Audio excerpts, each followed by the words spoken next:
주님께서 여러분과 함께 사제와 함께 마르코가 전한 거룩한 복음입니다. 주님 영광 받으소서. 그때에 율법학자 한 사람이 예수님께 다가와 모든 계명 가운데서 첫째가는 계명은 무엇입니까? 하고 물었다. 예수님께서 대답하셨다. 첫째는 이것이다. 이스라엘아 들으라, 주 우리 하나님은 한 분이신 주님이시다. 그러므로는 마음을 다하고 목숨을 다하고 정신을 다하고 힘을 다하여 주 너의 하나님을 사랑해야 한다. 둘째는 이것이다. 너의 이웃을 너 자신처럼 사랑해야 한다. 이보다 더 큰 계명은 없다. 그러자 율법학자가 예수님께 말하였다. 훌륭하십니다, 스승님. 그분은 한 분뿐이시고 그 밖에 다른 이가 없다 하시니 과연 옳은 말씀이십니다. 또 마음을 다하고 생각을 다하고 힘을 다하여 그분을 사랑하는 것과 이웃을 자기 자신처럼 사랑하는 것이 모든 번제물과 희생제물보다 낫습니다. 예수님께서는 그가 슬기롭게 대답하는 것을 보시고 그에게 너는 하나님의 나라에서 멀리 있지 않다 하고 이루셨다. 그 뒤에는 어느 누구도 감히 그분께 묻지 못하였다. 주님의 말씀입니다. 그리스도님 참여합니다. 오늘 복음 말씀은 하느님 사랑과 이웃 사랑에 관한 이중 계명이 되겠습니다. 하느님을 사랑하고 또 이웃을 사랑하는 것이 모든 계명의 어뜸이라는 것이요. 자, 하느님 사랑하고 이웃 사랑하는 거 누가 모르겠습니까? 아마 신앙인이라면은 우리 그리스도교 최고의 계명을 모르는 사람 아마 없을 거예요. 주일학교 애들한테 물어봐도 다 알죠. 콜리기 아이들도 다 아는 그런 기본을 여러분들이 모르시리 알겠습니까? 근데 이 기본이 안 돼 있는 사람들이 사실 절대 다수라는 겁니다. 자, 알면서도 살지 못하는 거는 이거는 기본이 안 된 거라고 밖에는 말할 수 없는 것이죠. 자, 오늘 율법학자도 이 기본을 너무 잘 알고 있었습니다. 그래서 예수님께서 그 율법학자를 칭찬하면서 뭐라고 하셨는가를 잘 들어보십시오. 너는 하느님 나라에서 멀리 있지 않다. 분명히 칭찬은 칭찬 같은데 참 이 말씀의 뉘앙스가 애매모호하죠. 자, 멀리 있지 않다는 것은 이거는 멀리 있다는 뜻도 아니고 그렇다고 가까이 있다는 뜻도 아닙니다. 멀다고 하기에도 뭔가 껄쩍지근하고 가깝다고 하기에도 뭔가 좀 껄쩍지근하고 그런 좀 이상이 야릇한 거리감, 이게 멀리 있지 않다는 뜻이죠. 가까이 있는 것도 같지만은 그렇다고 가깝다고 말하기에도 뭔가 좀 부족한 느낌, 이게 멀리 있지 않다는 표현이에요. 자, 그렇다면 이 말은 결국 하느님 나라에 들어가기에 족하다는 말입니까? 부족하다는 말입니까? 부족하다는 의미죠. 아는 거는 사는 게 전제가 되어야 됩니다. 정말 사라질 때 그게 진짜 아는 게 되는 거죠. 지식적으로 아는 거, 그거는 나는 게 아닙니다. 우리도 마찬가지잖아요. 우리도 지식적으로 다 잘 알고 있죠. 그렇지만 그게 진짜 아는 것은 아닙니다. 우리가 뭐 정말 몰라서 하느님 사랑, 이웃 사랑 못하고 있는 거 아니잖아요. 알면서도 못 사니까 그게 문제가 되는 거죠. 결국 아는 것을 삶으로 실천하게 될 때 그게 진짜 아는 게 되는 거고 그 사람이 비로소 하늘나라에 들어가게 된다는 겁니다. 어제는 우리들도 다들 하느님 나라에 그렇게 멀리 있지는 않을 겁니다. 다른 신자들과 비교해 볼 때 그나마 우리는 조금이라도 더 기도하고 있고 더 많이 활동하고 있고 더 희생 바치면서 어떻게든 잘 살아보려고 노력을 하고 있잖아요. 그렇게 잘 되는 것은 물론 아니지만 그래도 하느님 사랑하려고 노력하고 또 이웃 사랑을 하려고 어떻게든 노력을 하고 있습니다. 그렇지만은 그럼에도 불구하고 우리한테는 몸과 2%가 부족한 그런 느낌이 분명히 있을 겁니다. 우리에게 과연 이 부족한 2%가 뭔지 오늘은 바로 그걸 돌점해서 우리가 함께 성찰을 하고 반성을 해보자는 거죠. 어떻게 해야 하나님 제대로 사랑할 수 있고 또 어떻게 사랑을 해야 이웃 사랑을 제대로 할 수 있는 건지 오늘은 여기에 관해서 한번 나눠보고자 합니다. 오늘 예수님께서 그 제시하신 하느님 사랑은 신명기 6장 4절에서 9절까지의 말씀입니다. 이렇게 되어 있어요. 이스라엘아 들어라, 주 우리 하나님은 한 분이신 주님이시다. 너희는 마음을 다하고 목숨을 다하고 힘을 다하여 주 너희 하나님을 사랑해야 한다. 오늘 내가 너희에게 명령하는 이 말을 마음에 새겨두어라. 너희는 집에 앉아 있을 때나 길을 갈 때나 누워 있을 때나 일어나 있을 때나 이 말을 너희 자녀들에게 그덕그덕 들려주고 일러주어라. 또한 이 말을 너희 손에 표징으로 묶고 이마에 표지로 붙이라. 그리고 너희 집 문설주와 대문에도 써놓아라. 이스라엘 사람들은 이 말씀을 쇠마라고 부릅니다. 이 말씀은 이스라엘아 들어라 라는 그 말씀으로 시작을 하고 있는데 이 히브리 말로 이스라엘아 들어라를 쉐마 이스라엘이라고 이렇게 이야기하거든요. 이걸 줄여가지고 쉐마라고 부르는데 이스라엘에서 가장 중요한 그런 신앙 고백문입니다. 유대인들은 이 쉐마를 매일 아침 저녁으로 암송을 했습니다. 그리고 아침에 일어나자마자 온 가족이 모여서 가장 큰 소리로 이 말씀을 낭송을 하게 되죠. 그리고 이 성구를 쓰는 그런 성구갑을 이 팔이라든지 이마에 메어가지고 늘 착용을 하고 붙이고 다녔습니다. 예수님께서 바리사이들을 고발하실 때 뭐 성구갑을 넓게 만들어서 이마에 붙이고 다니는 그 바리사이들의 모습을 비난하는 대목이 있죠. 마태복음 23장에 보면은 이렇게 나왔습니다. 그들이 하는 일이란 모두 다른 사람들에게 보이기 위한 것이다. 그래서 성구갑을 넓게 만들고 옷자락수를 길게 늘린다. 이렇게 예수님이 비난을 하셨죠. 자, 바리사이들이 그렇게 했던 그 행위는 이 신명기법에 근거한 합법적인 행위들이었습니다. 예수님께서 이 바리사이들을 비난하신 것은 율법의 행위들을 비난하신 게 아니고 바로 율법의 정신만을 지키고자 했던 그 모습을 비난하셨던 거죠. 어쩌면 우리도 이런 바리사이들처럼 형식적으로만 지금 하나님을 사랑하고 있는지도 몰라요. 자, 하나님 사랑합니다라는 이 고백 우리 입으로 얼마든지 들을 수가 있지요. 이까진 사람이라면은 하나님 사랑합니다라는 말 누가 못하겠습니까? 입만 가지고 있으면 누구나 다 할 수 있는 고백이죠. 그러나 입으로 고백한다고 해서 그게 다 진짜 고백이 되어지는 것은 절대 아니죠. 예를 들어서 그 남편이 부인한테 사랑 고백한다고 해서 그게 진짜 사랑 고백이 되는 건 아니죠. 다른 여자랑 바람 피우면서도 얼마든지 자기 마누라한테 가짜 고백을 남발할 수가 있는 겁니다. 바람 피우는 거 숨기기 위해서 마누라 안심시킨다고 가짜 고백 많이 하고 있잖아. 누구나 하느님 사랑한다고 그렇게 고백은 다 하고 있지만은 그게 다 진짜 고백은 아닌 거죠. 하느님 사랑해도 가짜 고백은 얼마든지 있을 수가 있다는 것입니다. 자, 그렇다면은 어떤 고백이 진짜 고백이고 어떤 고백이 가짜 고백인가? 하느님 사랑한다는 그 고백이 진짜가 되려면은 정말 내가 도저히 믿어드릴 수 없는 그 순간에 하느님을 믿어드리고 내가 도저히 하느님을 사랑해드릴 수 없는 그 순간에 하느님을 사랑해드리는 것, 이게 진짜 하느님 사랑입니다. 자, 하느님도 늘 우리를 이런 식으로 사랑해주고 계시잖아요. 우리가 죄를 짓고 그 하느님 마음을 상해드릴 때도 하느님은 그런 순간에조차도 우리를 사랑하시고 우리 죄를 용서해 주시죠. 우리가 도저히 구제불능의 그런 상태에서도 하느님은 우리를 포기할 줄 모르시고 마지막까지 우리에게 희망을 거두지 않으십니다. 이런 게 바로 진짜 사랑이라는 거죠. 그러니까 내가 사랑하는 그 하느님과 나를 사랑하시는 그 하느님이 이렇게 다르다는 거죠.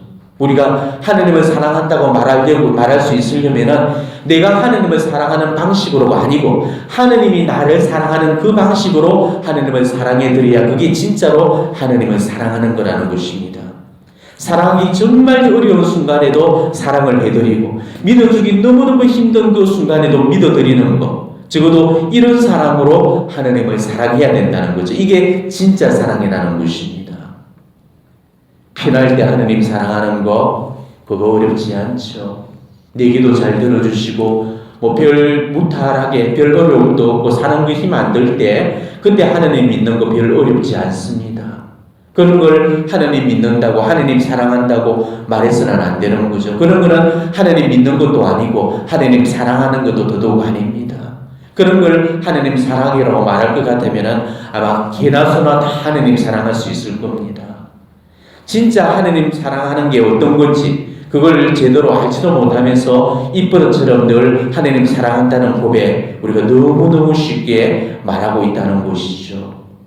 누가 하나님 사랑하는 거 그렇게 쉽다고 그럽니까? 하나님 사랑하는 거 그거 너무너무 어렵고 너무너무 힘든 일입니다. 제가 괜히 엄살 들고 넋두리 부리는 게 아니에요. 힘들어 죽을 만큼 어려운 게 이 하나님 사랑입니다. 너무너무 아프고 괴로워 죽을 것만 같이 힘든 거 이게 하나님 사랑이에요. 그거 알고 우리가 하나님 사랑해야 됩니다. 마음과 목숨과 힘을 다해서 그 하나님을 사랑해 드리는 거 이거 절대 말처럼 쉽지가 않아요. 그렇기 때문에 이 하나님 사랑한다는 고백 우리 입에서 절대 쉽게 나올 수 있는 그런 고백이 아닙니다. 이 고백이 얼마나 어려운 고백인지 몰라요. 알면 알수록 하면 할수록 어려워지는 거 힘들어지는 거 이게 하나님 사랑입니다. 하나님 사랑하는 일이 절대 쉬운 게 아니라고 제가 지금까지 강론을 통해서 얼마나 여러분에게 누누이 말씀을 드려왔습니까?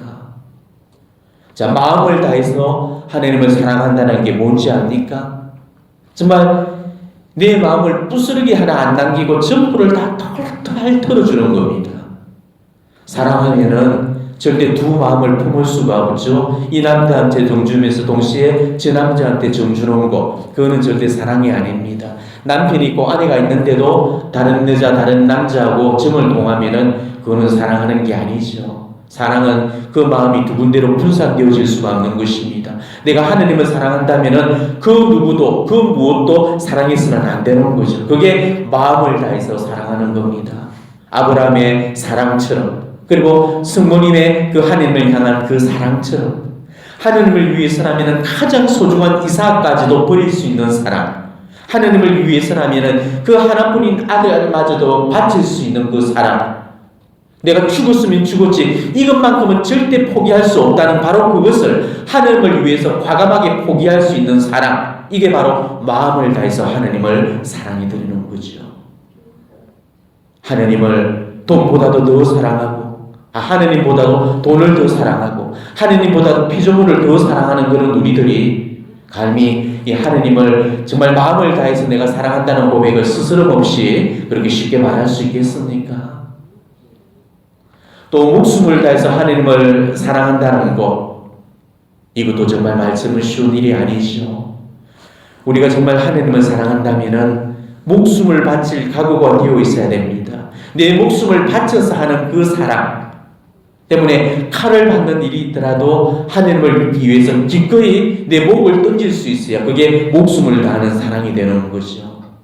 자, 오늘날은 우리에게 그렇게 순교할 그런 기회는 없습니다. 우리가 하나님을 위해서 우리 목을 바칠 일이 뭐가 있겠습니까? 오늘날 우리가 목숨을 바쳐야 되는 순교는 그런 차원의 순교가 아니죠. 살아가면서 마음으로 죽어야 되는 그런 순교들입니다. 몸은 살아있지만은 마음은 죽은 사람처럼 그런 지내야 되는 그런 쓰라림을 경험해야 되는 그런 순간들이 분명히 있습니다. 바로 그런 순간에 자기 자신을 죽일 줄 아는 거 이게 바로 순교잖아요. 예를 들어서 내가 사기를 당하고 또 때로는 돈을 떼이고 배신을 당할 때 정말 죽고 싶은 심정일 겁니다. 혹은 남편이 외도를 한다든지 자녀가 가출을 해버리고 사업이 완전히 부도가 나버리고 아이가 지금 아프고 내가 못쓸병에 걸리고 이런 상황들은 죽는 것만큼 이상이나 아마 고통스러운 순간이고 이거는 살아있어도 살아있는 게 아닐 겁니다. 자기 힘으로는 더 이상 아무것도 할 수 없는 이런 상황에 처해졌을 때 이 억울함과 이 안타까움, 이 분노와 수치와 모욕을 정말 하나님을 위해서 참고 견뎌내야 되는 것 이게 바로 순교라는 거죠.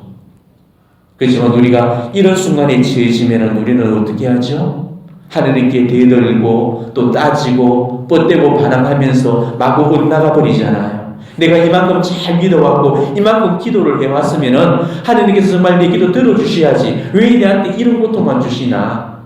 나한테 고통을 주시는 그런 하느님이라면은 나는 그런 하느님 따위는 필요 없어. 그러면서 냉담을 해버리고 해왔던 기도도 손 놓아버리고 신앙을 던져버리거든요. 목숨을 다해서 하느님을 섬겨드린다는 것은 바로 그런 순간에 내가 순교를 드리겠다는 그런 각오로 하느님을 바라보면서 그 상황을 견뎌내는 겁니다. 하느님을 위해서라면 죽음을 각오하면서 그 정신적인 순교의 고통을 바칠 수 있을 때 그게 바로 마음을 다해서 하느님을 섬겨드리는 거고 하느님을 사랑해드리는 거라는 거죠. 그리고 과연 우리가 힘을 다해서 하느님을 섬기고 있다고 말할 수가 있겠습니까? 우리는 힘을 돈 버는 데 다 써버리고 남 이기는 데 다 써버리고 그런 쪽에다만 힘을 다 쓰고 있죠. 그 힘을 정말 하느님 사랑하는 데 다 쓸 수 있어야 그게 진짜로 힘을 다해서 하느님을 사랑해드리는 겁니다. 마라톤 선수들은 그 긴 42.195km를 뛰죠. 정말 몇 시간을 달리다 보면은 완전히 힘이 다 떨어지고 고갈되어 버립니다. 그 사람들이 위대한 것은 우리는 감히 4km도 못 뛰는 거리를 온 힘을 다해서 완주한다는 겁니다. 인간의 한계 상황을 넘어서서 고군분투로 전력을 다해서 이렇게 달리죠. 젖먹던 힘까지 다 끌어내어서 달리게 됩니다. 바로 그렇듯이 우리도 정말 살아가면서 또 지치고 힘들고 또 주저앉고 싶은 그런 순간들이 얼마나 많습니까? 아무리 기도해도 내 기도에 응답이 안 주어지고 아무리 몸부림쳐봐도 상황에서 벗어날 힘이 더 안 보이고 숨이 그 턱까지 차오를 만큼 컥컥거리면서 그런 고단한 인생을 질주할 때 이제 그만 멈춰서 버리고 싶고 다 내려놓고 싶고 다 손놓고 싶을 때에도 젖먹던 힘까지 다 끌어내어서 하느님만 바라보면서 고단한 인생길 마지막까지 달려가는 것, 이게 바로 힘을 다해서 하느님을 사랑해드리는 겁니다. 바로 이런 것들이 바로 마음을 다하고 목숨을 다하고 힘을 다해서 하느님을 사랑해드리는 거라는 거죠. 자, 이걸 아시고 다시 한번 자기 자신한테 한번 물어보도록 하십시오. 나는 정말 부끄럽지 않게 방금 제가 말씀드린 것처럼 그렇게 하느님 사랑하고 있다고 말할 수 있는 사람 한번 손들어 보십시오. 없을 겁니다. 마음을 다하고 목숨을 다하고 힘을 다해서 하느님을 사랑한다는 것, 바로 그게 이런 의미예요. 그러니 마음을 다하고 목숨을 다하고 힘을 다해서 하느님을 사랑한다는 게 어떻게 쉬운 일일 수 있겠습니까? 우리가 이웃을 사랑하기 이전에 먼저 하느님 사랑부터 이렇게 견고하게 바탕이 딱 되어야만 그 힘으로 이웃을 사랑할 수가 있는 거죠. 우리가 지금 이웃 사랑이 안 되고 있는 그 이유도 이런 하느님 사랑이 견고하게 바탕이 되어 있지 않기 때문에 그런 거죠. 하느님을 이렇게만 사랑한다면 왜 이웃을 사랑하기가 어려우시겠습니까? 여러분은 지금까지 하느님을 어떤 분이라고 생각하면서 그동안 하느님 사랑한다고 고백해 오셨는지를 한번 보시기 바랍니다. 여러분들이 그동안 사랑해왔던 그 하느님은 아마 나를 축복해 주시고 나를 살려주시고 나를 치유시켜 주시고 보호해 주시고 지켜주시는 그런 하느님으로만 사랑해 오셨을 거예요. 나에게 구원자가 되어주시는 하느님, 불행과 고통과 죄악에서 나를 해방시켜 주시는 하느님, 내 기도에 응답해 주시고 내 문제를 해결해 주시고 내게 필요한 은총들을 채워주시는 하느님, 우리는 이런 하느님만을 믿어왔고 이런 하느님만을 사랑해 오셨을 겁니다. 누구나 이런 하느님 잘 받아들이고 이런 하느님을 굉장히 좋아하고 원하고 있잖아요. 이런 하느님 사랑하는 거 그거는 별로 어려움이 없습니다. 내 병을 고쳐주시고 내 고통 없애주시고 배불리 잘 먹고 잘 살게 해주시는 그런 하느님 사랑하는 거 이거 누가 못하겠습니까? 누구나 다 그런 하느님은 사랑하게 되어 있죠. 하지만 하느님은 나의 구원자이시기도 하시지만은 또한 그분은 나의 주님이십니다. 자, 주님은 다른 말로는 주인님, 그게 준말이죠. 하느님은 주권자이시고 나의 창조주가 되시고 나는 그분의 피조물입니다. 그분은 주님으로서 나에게 주권을 행사하시고 나에게 명령을 내리시고 나에게 순종을 요구하시는 나의 주인님이시여. 자, 그렇다면은 우리는 구원자 하느님만 받아들이는 것이 아니고 주님이신 하느님, 주인님이신 하느님 쪽 우리는 잘 받아들일 수 있어야 되는 거죠. 그런데도 우리는 보면은 늘 하나님을 편식하잖아. 인생의 위기에서 나를 건져주시는 그런 구원자 하나님은 너무너무 좋아하지만은 나에게 순명과 희생과 눈물을 요구하시는 그런 주님이신 하나님은 우리는 거부하고 싫어하거든요. 나에게 희생과 순명과 그 아픔을 강요하시고 종으로서 역할을 하도록 명령하시는 그 주인이신 하나님께는 사랑을 고백하고 그분의 뜻대로 따르는 걸 얼마나 어려워하는지 모릅니다. 내가 정말 하나님을 사랑하는 사람이라고 말할 수 있으려면 내 의지와 내 생각과 내 뜻과 내 계획을 바로 주인이신 하나님께 다 드리고 그분이 시키고 명령하는 걸 그대로 따르는 것, 그게 하나님을 진짜로 사랑하는 거라는 것이죠. 스무님처럼 이 몸은 주님의 종입니다. 말씀하신 대로 이루어지기를 바랍니다. 이렇게 말씀하신 것처럼 주님의 종으로서 주님께서 시키시는 일이라면 뭐든 하겠다는 그런 믿음으로 하나님의 명령 앞에 순복하는 것, 이게 진짜로 하나님을 사랑하는 거라는 겁니다. 자, 그런 의미에서 본다면은 정말 스모님은 하나님을 진짜로 사랑하신 게 맞죠. 구원자 하나님만을 원하신 게 아니고 주님이신 하나님을 원하셨으니까요. 자신이 원하는 걸로 하나님을 사랑하신 게 아니고 하나님이 원하시는 걸로 하나님을 사랑해 드렸잖아요. 이게 정말 쉬운 줄 압니까?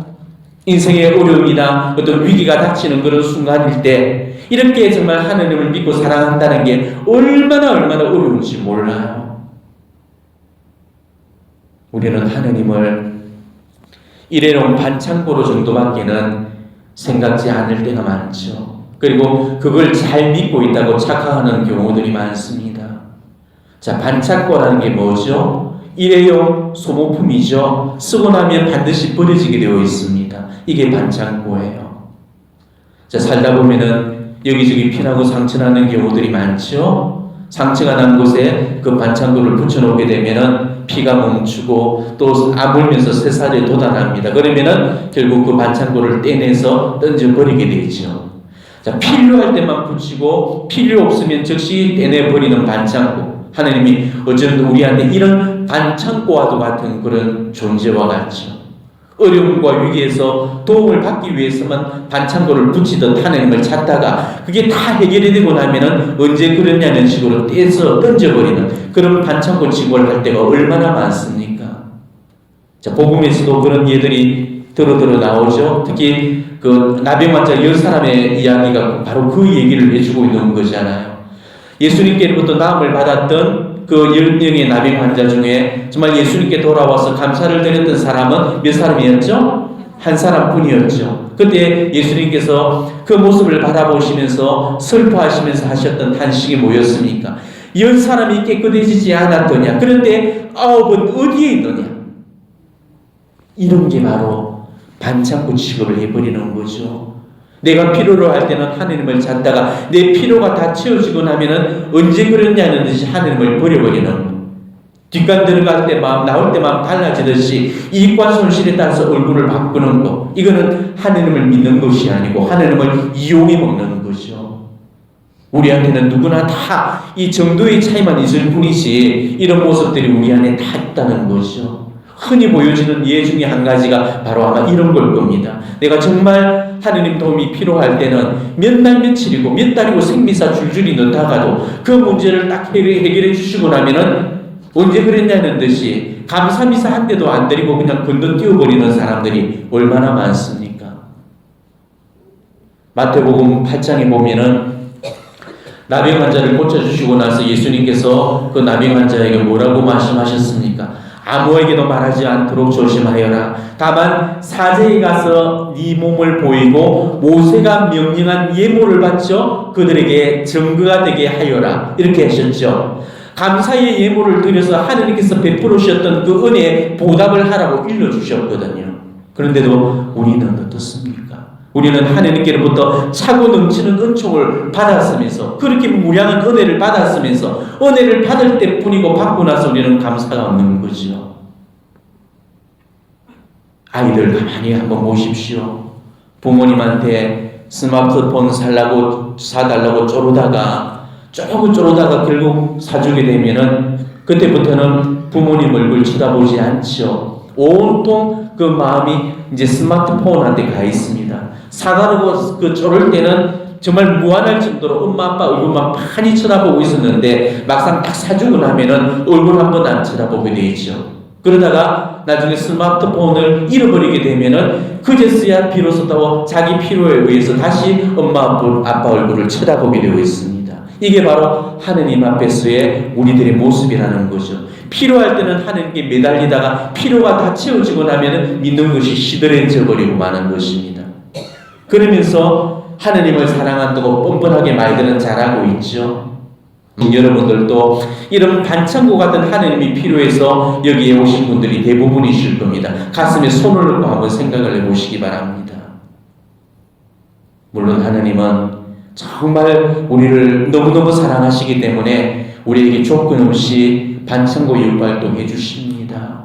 우리의 구원자로서 우리를 위기에서 어려움에서 고통에서 건져주시고 지켜주시고 치유시켜 주셔요. 그렇지만 동시에 하느님은 우리가 당신을 정말 주인으로 모시면서 당신이 우리에게 명령하는 것을 종으로 순종하는 그 모습도 정말 바라보고 계신다는 겁니다. 정말 견디기 힘든 순간을 주실 때, 정말 감당하기 어려운 사건을 주실 때, 억울하고 속상하고 답답하고 눈물과 한숨과 신음을 겪게 하실 때, 그런 순간을 말없이 인내하고 침묵하면서 하느님을 향한 믿음과 희망과 사랑으로 참고 견뎌내는 것, 그걸 정말 바라고 요구하고 계실는지도 모르는 겁니다. 내한테서 하느님 사랑을 검증할 수 있는 가장 확실한 그런 순간은 도저히 하느님을 믿어드릴 수 없는 그 순간에 하느님을 믿어드리는 거고, 도저히 하느님을 사랑할 수 없는 그 순간에 하느님을 사랑해드리는 거고, 하느님을 희망할 수 없는 그 순간에 하느님께 희망을 드리는 거. 이게 어쩌면 하느님을 향한 사랑을 검증할 수 있는 가장 확실한 검증 방법이 되어질 거예요. 내가 원하는 걸 들어주셔서 하느님을 사랑하는 것이 아니고, 하느님께서 원하시는 것을 내가 들어드림으로써 하느님을 사랑해드리는 것, 이보다도 더 확실한 하느님 사랑을 검증할 방법이 어디가 있겠습니까? 이런 게 바로 하느님께서 우리에게 받고자 하시는 그런 사랑이라는 거죠. 우리는 이런 사랑을 하느님 사랑이라고 불러야 되는 겁니다. 이게 진짜로 하느님을 사랑하는 거죠. 바로 이게 마음을 다하고 목숨을 다하고 힘을 다해서 하는 하느님 사랑이 되는 겁니다. 우리는 하느님을 너무 한쪽만 사랑하고 있거든. 이런 모습의 하느님, 저런 모습의 하느님, 다양한 모습의 하느님을 다 받아들이고 껴안고 사랑해 줄 알아야 돼. 구원자 하느님, 해방자 하느님, 치유시켜 주시는 하느님, 축복해 주시는 하느님, 이런 하느님만 우리가 바랄 것이 아니고 나에게서 희생을 요구하시고 순종을 요구하시고 인내를 요구하시는 그런 하느님까지도 우리는 받아들일 수 있어야 된다는 거죠. 이런 하느님 사랑이 바탕이 되어 있는 사람이라면 정말 이웃 사랑은 힘 안 주고도 저절로 이루어지게 됩니다. 애써 힘줘서 이웃 사랑을 하지 않더라도 그런 하느님 사랑이 완성되어 있는 사람이라면 자동적으로 이웃 사랑은 되어지게 되어 있습니다. 그런 식으로 하느님 사랑하면서 이웃을 증오하고 미워할 수 있겠습니까? 절대 못하죠. 제가 지금까지 여기 와서 하느님 사랑 또 이웃 사랑에 대한 주제를 놓고 여러분들에게 얼마나 많은 그런 말씀을 드려왔습니까? 우리가 몰라서 실천을 하지 못하는 것은 절대 아닐 겁니다. 이웃 사랑해야지 하면서도 정말 안 되었던 것은 우리가 하느님에 대한 그런 올바른 관계가 정립이 안 되어 있기 때문에 그래서 이웃 사랑이 힘들고 안 되었던 거죠. 하느님 사랑에 대한 그런 기초가 튼튼하게 되어 있으면은 이웃에 관한 그런 관계성이나 문제들도 결국 저절로 해결이 되어지게 됩니다. 하느님과의 사랑이 제대로 안 되니까 결국은 가족과의 문제, 이웃과의 문제, 다른 사람과의 그런 문제 등등 그런 갈등 속에서 서로 상처를 주고받으니 그렇게 하고 되는 것이죠. 주님으로서의 그 하느님을 잘 섬기는 그런 사람은 나에게 다가오는 그런 사람들의 모습 속에서도 바로 그런 하느님을 만나게 됩니다. 그 사람은 이웃이 아니라 나를 찾아오시는 또 한 분의 하느님을 이웃들 속에서 만날 수가 있는 거죠. 그렇기 때문에 내가 만나는 사람한테도 우리는 하느님 사랑만 잘하면 되는 겁니다. 사랑은 하나거든요. 하느님 사랑 따로 있는 게 아니고 이웃 사랑 따로 있는 게 아니죠. 하느님 사랑 이꼬르 이웃 사랑입니다. 이웃 사랑에 대해서 얼마나 많은 말을 해왔는지 말한 저도 아직도 다 완성하지 못하고 있고 또 여러분들도 아마 마찬가지실 거예요. 자, 오늘은 정말 우리가 이 하느님 사랑만이라도 정말 제대로 자리 잡을 수 있는 그런 사순절이 좀 되었으면 좋겠습니다. 우리가 진짜 그렇게만 한다면은 이웃사랑은 애쓰지 않더라도 저절로 열매를 거두게 될 겁니다.